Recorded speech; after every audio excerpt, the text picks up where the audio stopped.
Hello guys, welcome back to our channel. భర్త మహాశయులకు విజ్ఞప్తి movie ఇప్పుడే చూసి వస్తున్నా అండ్ నాకు మూవీ నచ్చింది. అంటే కంప్లీట్గా సూపర్ అని కాదు, కానీ ఒక 70% ఆఫ్ ద మూవీ ఎంజాయ్ చేశా. Particularly after a very long time మళ్ళీ రవితేజ గారి కామిక్ స్టైల్ని కొంచెం చూస్తాం. ఆయన ఇచ్చే ఎక్స్ప్రెషన్స్ కానీ జోక్స్ కానీ చాలా వరకు వర్కౌట్ అయ్యాయి. బేసికలీ ఇది ఒక కామెడీ ఎంటర్టైనర్. సో ఆ కామెడీ మనకి ఇచ్చారా అంటే yes, most of the scenes నచ్చాయి నాకు. Main core of the story అనేది చాలా సెన్సిటివ్ పాయింట్. ఆల్రెడీ వైఫ్ ఉండగా ఇంకొక అమ్మాయితో ఎక్స్ట్రా మ్యారిటల్ అఫేర్ అనేది చాలా తప్పు. సో ఆ చీటింగ్ అనే దాని చుట్టూ ఒక మంచి కామెడీ నెరేటివ్ ని సెట్ చేసుకున్నారు డైరెక్టర్ కిషోర్ తిరుమల గారు. ఒక కామెడీ పర్స్పెక్టివ్ లో చూస్తే మీకు నచ్చొచ్చు, బట్ ఈ మెయిన్ స్టోరీ ఏదైతే ఉందో ఆ చీటింగ్ అనే దాని పర్స్పెక్టివ్ లో చూస్తే మాత్రం నచ్చకపోవచ్చు. ఎందుకంటే ఆ మ్యాటర్ ని డీల్ చేసిన విధానం నాకైతే నచ్చలేదు. ఆల్రెడీ పెళ్ళి చాలా ప్రేమగా చూసుకునే వైఫ్ ని పెట్టుకొని ఎలాంటి సిచ్యువేషన్ లో కూడా ఇంకొక అఫేర్ పెట్టుకోవడం అనేది ఇట్స్ వెరీ రాంగ్. అలాంటిది ఈ మూవీలో రవితేజ గారు రాంగ్ స్టెప్ వేయడానికి అసలు రీజనే ఉండదు. అండ్ దానికి లాస్ట్ లో ఇచ్చిన జస్టిఫికేషన్ కూడా నాకైతే అంతగా నచ్చలే. But if you keep it aside, దీన్ని ఒక కామెడీ మూవీ నవ్వుకోవడానికి వెళ్తే మాత్రం you will enjoy most of the time. నేను అలాగే వెళ్ళాను, ఎందుకంటే నేను ఒక కామెడీ ఎంటర్టైనర్ ని అలాగే చూస్తా.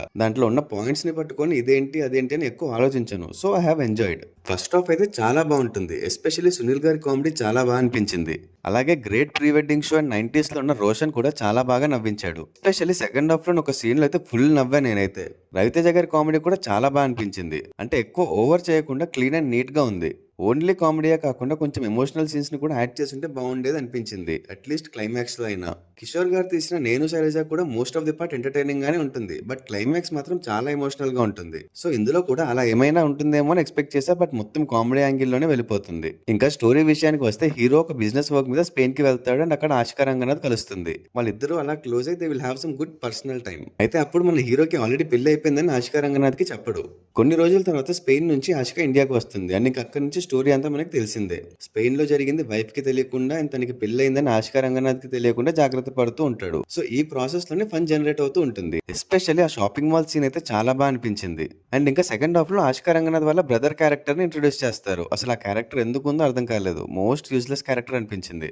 ఆ క్యారెక్టర్ ని తీసుకొని రావడం వల్ల జస్ట్ ఆ హోటల్ సీన్ ఒక్కటి జరుగుతుంది అండ్ ఆ సీన్ లో కొంచెం ఫన్ క్రియేట్ అవుతుంది, బట్ ఆ క్యారెక్టర్ వల్ల స్టోరీలో ఏమాత్రం ఇంపాక్ట్ చూపించదు. ఇంకా క్లైమాక్స్ అయితే నాకు అస్సలు నచ్చలేదు. చెప్పా కదా, అంత పెద్ద తప్పు చేసి లాస్ట్ లో ఇచ్చిన జస్టిఫికేషన్ కి నేనైతే కనెక్ట్ అవ్వలేదు. కానీ ఆశికా రంగనాథ్ గారి క్యారెక్టర్ చాలా బాగా నచ్చింది నాకు. ఎందుకంటే ఈ టోటల్ స్టోరీలో విక్టిమ్ అయ్యేది బలి అయ్యేది తనే, బట్ తనకు ఒక థాట్ ప్రాసెస్ అండ్ ఒక మైండ్ సెట్ తో ఉంటుంది. సో దాని వల్ల తనకి అంత ఎఫెక్ట్ పడలేదేమో అనిపించింది. ఇంకా పర్ఫార్మెన్సెస్ విషయానికి వస్తే అందరూ చాలా బాగా చేశారు. ఎస్పెషల్లీ రవితేజ గారు మళ్ళీ ఒక మంచి పర్ఫార్మెన్స్ ఇచ్చారు. అనవసరమైన హైప్లు, ఫైట్లు, డైలాగులు లేకుండా ఎంత కావాలో అంతే చేశారు. మధ్య మధ్యలో ఆయన అంతరాత్మ వచ్చి మాట్లాడుతుంది, ఆ సీన్స్ కూడా చాలా బాగా అనిపించాయి. అండ్ ఫోర్త్ వాల్ బ్రేక్ చేస్తూ ఒక డైలాగ్ చెప్తారు, అది కూడా సూపర్ నచ్చింది నాకైతే. ఇంకా ఆశికా రంగనాథ్ గారు ఇస్ టూ గుడ్. ఒక బోల్డ్ అండ్ మెచ్యూర్డ్ క్యారెక్టర్ లో చాలా బాగా చేశారు. అండ్ సాంగ్స్ లో డాన్స్ కూడా చాలా బాగుంది. ఇద్దరు హీరోయిన్స్ లో నాకైతే ఆశికా గారి క్యారెక్టర్ అండ్ తన పర్ఫార్మెన్స్ ఎక్కువ నచ్చింది. ఇంకా అనదర్ హీరోయిన్ డింపుల్ హయాతి గారు కూడా చాలా బాగా చేశారు. అండ్ మూవీకి ఇంకో మెయిన్ అసెట్ కాదు అసెట్స్ అని చెప్పొచ్చు, సునీల్ గారు, సత్య గారు, వెన్నెల కిషోర్ గారు ముగ్గురు కూడా చాలా అంటే చాలా బాగా చేశారు. ఎస్పెషల్లీ సునీల్ గారి కామెడీ అయితే చాలా బాగుంది. మళ్ళీ పెళ్ళా మూరెలతో మూవీలో సునీల్ గారి క్యారెక్టర్ గుర్తొచ్చింది. అండ్ మూవీ స్టార్టింగ్ లో అండ్ క్లైమాక్స్ లో సత్య గారి కామెడీ చాలా బాగుంటుంది. వెన్నెల కిషోర్ గారు కూడా మంచి పర్ఫార్మెన్స్ ఇచ్చారు. అందరూ మాక్సిమం నవ్వించడానికి ట్రై చేశారు అండ్ చాలా వరకు వర్కౌట్ అయింది కూడా. ఇంకా డైరెక్టర్ కిషోర్ తిరుమల గారు తీసుకున్న స్టోరీ చాలా చిన్నది అండ్ అందరికీ తెలిసిందే. సో ఆయన చేయాల్సిందల్లా ఆ స్టోరీని మనకి ఎంత ఎంటర్టైనింగ్గా చూపిస్తున్నారా అని. అందులో ఆల్మోస్ట్ సక్సెస్ అయ్యారని చెప్పొచ్చు. బట్ కొన్ని సీన్స్ ఇంకా బాగా తీయొచ్చు అనిపించింది, ఎస్పెషల్లీ క్లైమాక్స్. అండ్ అలాగే కామెడీతో పాటు కొంచెం ఎమోషన్ కూడా పెట్టుంటే ఇంకా బాగా ఆ క్యారెక్టర్స్ కి కనెక్ట్ అయ్యే వాళ్ళమని నాకు అనిపించింది. ఇంకా మ్యూజిక్ అయితే ఓకే ఉంది. సంక్రాంతికి రిలీజ్ అయిన అన్ని ఆల్బమ్స్ లోకి ఇది నాకు సెకండ్ లీస్ట్ ఫేవరెట్.